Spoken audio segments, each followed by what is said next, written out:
Ներողություն եմ, ձեր կարծիքով տհաճ անակնկալներ կլինեն թե ոչ, եւ կարող ենք ասել, որ Վարդան Ղուկասյանը կընտրվի ավագանի կողմից,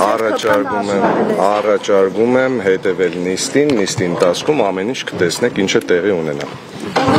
Առաջին անգամ եք ավագան։ Ժորժ ջան, բան չեմ խոսելու, նիստը կավարտվի, առաջարկում եմ նիստին հետևել, նիստի ընթացքում ամեն ինչ բաց կդառնա։ Իսկ Մարտուն Գրիգորյանը շատ նուրբ բացակնարկել էր, որ շատ արագ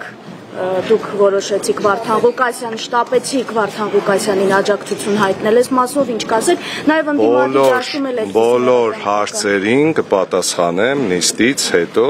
նիստից առաջ չեմ պատասխանում ոչ մի հարցի, շնորհակալություն։ Այդ թվում այդ հարցին թե ինչով է։ Բոլոր հարցերին կպատասխանեմ նիստից հետո։